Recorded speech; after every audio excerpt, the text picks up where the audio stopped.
नमस्कार, स्वागत आप करें न्यूज 24 पर। मैं हूं प्रिंस लांबा। हरियाणा प्रदेश के सियासी गलियारों में एक सवाल सबसे ज्यादा चर्चा में है कि क्या चौटाला परिवार फिर एक हो पाएगा? क्या दुष्यंत चौटाला और अभय चौटाला एक साथ एक मंच पर नजर आएंगे? क्या जेजेपी और इनेलो का विलय होने जा रहा है? आज इसी मामले को लेकर विस्तार से चर्चा करेंगे और आपको बताएंगे कि किस तरीके से ओम प्रकाश चौटाला, जिनकी आखिरी इच्छा थी कि उनका परिवार फिर एकजुट हो जाए, उनके बेटे फिर एक साथ नजर आए, उनका परिवार एकजुट होकर सियासी लड़ाई लड़े, सियासी तौर पर संघर्ष करे, लेकिन उनकी ये इच्छा सिर्फ इच्छा बनकर ही रह गई और उनके जाने के बाद भी बेहद कम चांस नजर आ रहे हैं कि चौटाला परिवार फिर से एक हो पाएगा। अब इसमें सबसे बड़ा पेच क्या है, सबसे बड़ा और प्रमुख कारण क्या है जो चौटाला परिवार को एक नहीं होने दे रहा? तो वो कारण है अहम और वहम। यानी कि चौटाला परिवार के जो प्रमुख चेहरे दोनों परिवारों के हैं, उनको ये अहम भी है और वहम भी है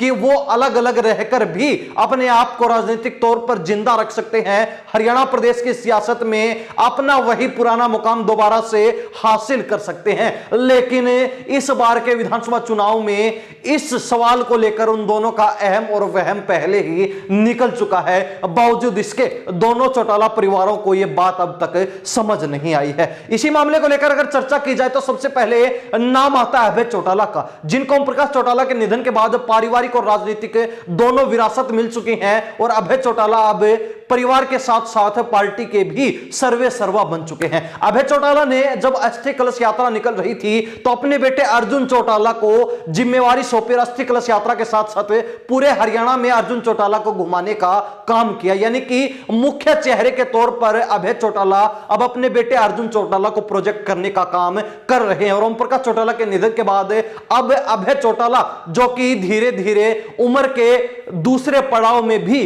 पहुंचते जा रहे हैं, तो ऐसे में वो पार्टी के राष्ट्रीय अध्यक्ष बनकर पार्टी की कमान संभालेंगे और पार्टी के मुख्य चेहरे के तौर पर पूरे हरियाणा के अंदर भेजने का काम अर्जुन चौटाला को करेंगे, उनको अपनी जगह पर मुख्य चेहरा बना रहे हैं। इसके अलावा अभय चौटाला को एक वहम यह भी है कि जिस तरीके से इस बार के विधानसभा चुनाव में जेजेपी का सुपड़ा साफ हो गया, तो जो वोटर्स 2018 के विघटन के समय दुष्यंत चौटाला के साथ चले गए थे, जननायक जनता पार्टी के साथ चले गए थे, दुष्यंत के साथ जेजेपी के साथ कोई भविष्य ना देखते हुए दोबारा इनेलो की तरफ रुख करेंगे, दोबारा इनेलो में वापसी कर जाएंगे। तो इसके साथ ही जिस तरीके से भाजपा की तीसरी बार सरकार बनी और हुड्डा फैमिली को भी इस बार के चुनाव में सबसे बड़ा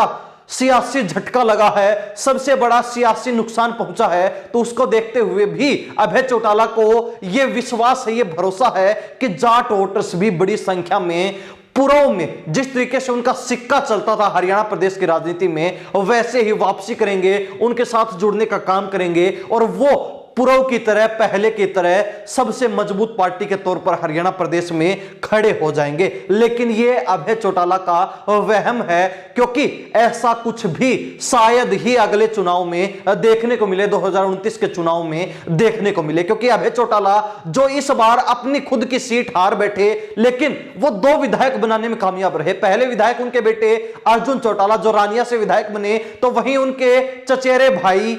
आदित्य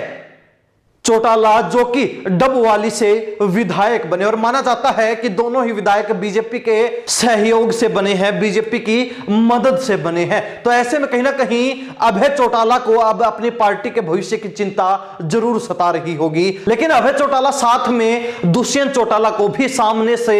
एकता के लिए बुलावा नहीं दे रहे हैं, न्योता नहीं दे रहे हैं, क्योंकि अभय चौटाला नहीं चाहते कि दुष्यंत चौटाला के साथ उनका एका हो, उनकी एकता बने और दुष्यंत चौटाला मुख्य चेहरा बनकर अगुवाई करे। यानी कि दुष्यंत चौटाला के अगुवाई में अभय चौटाला काम नहीं करना चाहते हैं, राजनीति नहीं करना चाहते हैं और यही सबसे प्रमुख कारण है कि अभय चौटाला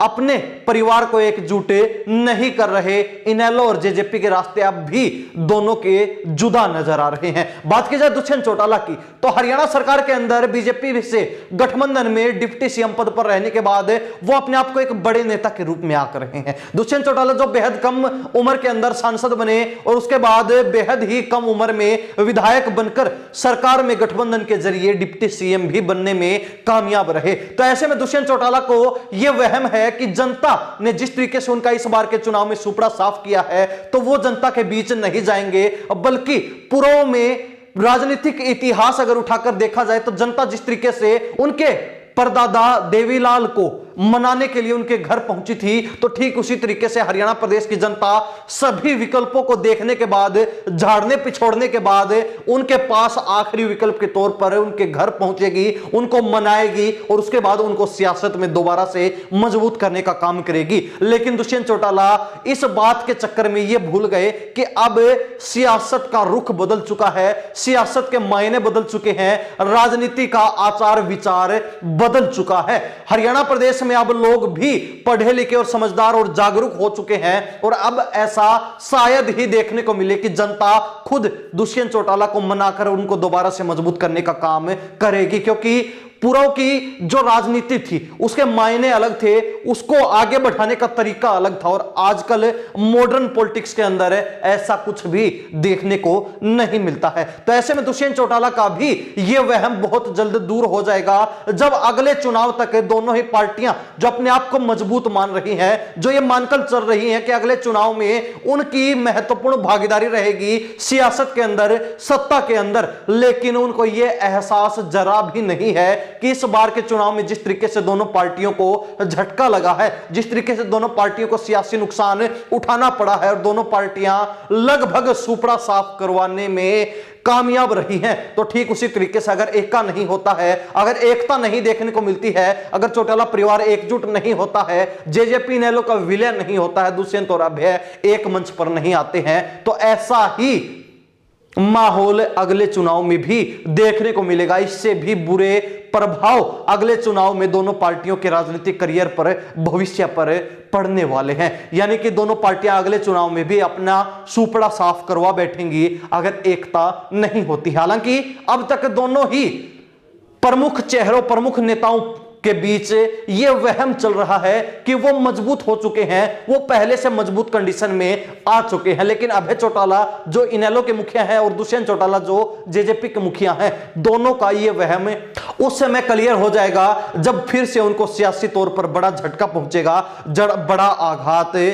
होगा, बड़ा झटका लगेगा और बड़ा आघात पहुंचेगा। हालांकि बड़ी बात यह भी है कि दोनों ही नेता सोच रहे हैं कि एका करने की जो पहल है वो दूसरे की तरफ से की जाए। यानी कि दुष्यंत चौटाला सोचते हैं अभय चौटाला पहल करें और अभय चौटाला सोचते हैं कि दुष्यंत चौटाला पहल करें, तो साथ ही दोनों के मन में यह डर भी बना हुआ है कि अगुवाई कौन करेगा। अभय नहीं चाहते कि दुष्यंत चौटाला अगुवाई करे और दुष्यंत चौटाला नहीं चाहते कि अभय चौटाला अगुवाई करें और उनकी अगुवाई में वो पीछे रहकर काम करे। तो ऐसे में दोनों के मन में जो राजनीतिक लालसा है वो उनको एक होने से रोक रही है। साथ ही जो अहम और वहम की उनकी लड़ाई चल रही है, उनका जो आपस में प्रतिस्पर्धा लगी हुई है, वो भी उनको एका करने से पूरे तरीके से प्रभावित कर रही है, रोक रही है। देखने वाली बात यह भी है कि दोनों परिवारों के बीच कोई ऐसा मीडिएटर भी नहीं है, कोई ऐसा चेहरा भी नहीं है, कोई ऐसा शख्स भी नहीं है जो सुलह करके और एका करवा सके। तो ऐसे में अब